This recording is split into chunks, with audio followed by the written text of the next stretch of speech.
In this video, I'm going to be building a trash can enclosure. I want 4 or 5 of these around my new RV park called Pure Stoke. So today, I'm going to be building the first one to model the rest after. This is a really simple one-day build, so let me show you how I did it. For the entire build, I'm using cedar 1x fence pickets. These boards are cheap compared to already surfaced 1x material. The trade-off for the cost savings is that they were rough on both sides. So I suggest starting the project at the planer to knock down the roughness. You can do both sides if you care about the inside being smooth, or you could just do one and make sure that that faces outside. My planer needs a good cleaning, I guess, because my auto feed wasn't working. Not a big deal, I'll just switch to my benchtop planer instead. This is a much slower way, but it still gets the job done. Next, I flipped out the wings on my miter saw stand and started cutting. Check out my website for a set of plans which has a cut list and a material shopping list in it. You can cut all of your boards at once to speed up the next step, which is assembly. Also, don't be afraid of cutting multiple boards at the same time to speed it up even more. I'm starting with building the back wall of the unit. I drill in a few pocket holes, making sure to have the rough side facing me, as this will be the inside side. Next, I lay out my parts and start attaching things. Again, making sure the rough side is all facing up. There are a few boards that need to be ripped down slightly, and I did this at the table saw before attaching. You won't get the variety of sizes with fence pickets like you would using standard dimensional lumber, but I think the cost savings make up for it. After that's done, I flip it over and clamp a board in place along one edge. This will give me a board to butt my pickets up to in the next step. I go ahead and rotate my work so that the clamps can both overhang my workbench as I work. Then I start attaching pickets. Well, here, let me move you so you can actually see. Okay, much better. Aw, look how cute my shop dog is. He's so precious. So you can see I set a fence picket in place, butting it up against my board, clamped in place, and then I attach it. Personally, I like to use a brad nailer to pin my boards in place first. I'm also using a scrap cutoff board as my spacer here. I nail on one side and then repeat with the spacer on the other.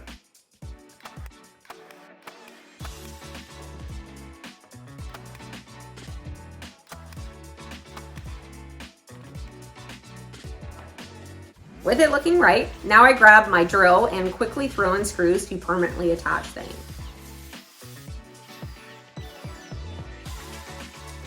And that is one side done.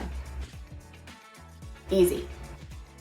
I repeated this and next made the 2 sides and the door.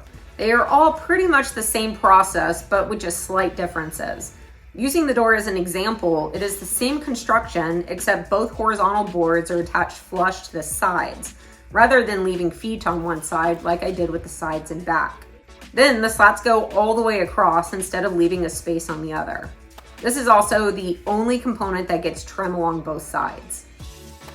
All of these small details are outlined in my set of plans. To attach the trim, I made sure to pre-drill to prevent splitting.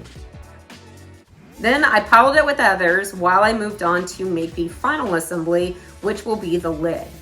This is the most different, but still very simple to construct.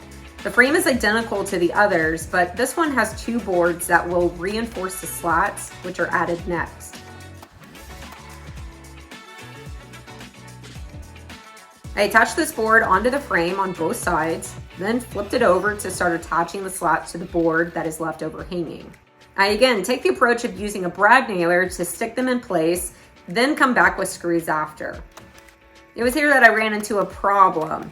If I use the same spacing as I did on the rest of the project, I'd be left with a space that needs a 3-inch board. I thought about ripping it to fit, but decided it would look silly. That's gonna look silly. Instead, I decided to tear all the boards up and adjust the spacing of each one just slightly to compensate for the difference. Here's a tip. To remove brad nails, you could use nippers to try and cut them flush, but they always leave a sharp little bit regardless of what you do.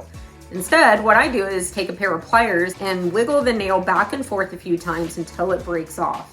Since I'm going with custom spacing on this last one, I set them all in place and arranged them by eye.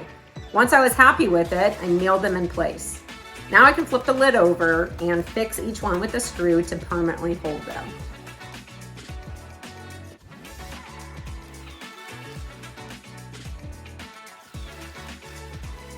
Okay, and that is it for assembly. Now let's see how we could throw all of these walls together. I used my planer stand to support the back while I grabbed the first side wall. I used a stool to hold it in place. Oh, maybe a little higher. There we go. Then I have a second stool of the same height ready to go for the second side wall. Now let's move the trash can and make sure it fits. Perfect. Now the front will go just here. I didn't see any problems, so let's start throwing screws in. This part definitely requires a pre-drill. I'm also paying attention to the placement here to make sure I'm screwing into a slat and that the two sides are all the way seated into each other before I put in a screw. It'd probably just be fine buttoning up one side, but I threw in screws on both sides.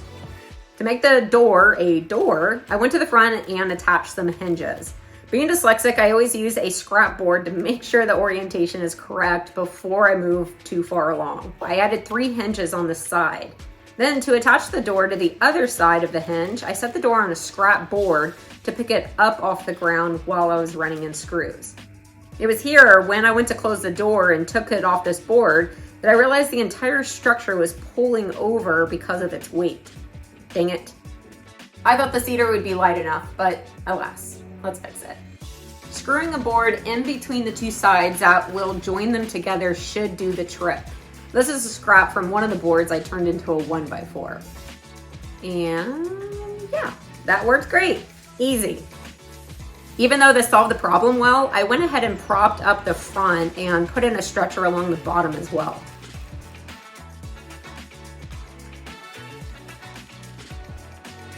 Much better. That 100% fixes the issue with the door, and now it acts as it should. I tested the trash can to make sure it didn't interfere, and it didn't. So I moved on to adding a simple latch to keep the door closed, and then started attaching the final piece, which is the lid. I once again used my shop furniture as a pair of supporting hands here, just moving it around until it held the lid where I wanted it while I attached the hinges. And that is it. This will be going out to pure stoke once I build a few more just like it. But for now, I moved it out to the shop porch in order to show you fully how it works. I like to move it off the wall just enough so that the wall supports the lid when open. Then the front door can easily be unlatched to move the trash can in or out. And it is as simple as that, folks. If you would like a set of plans to build your own, then check out my website. I have this single one, but then I also have one for a double in case you have a recycling bin you want to store in there as well. That's it for this one. I will see you on whatever I'm building next.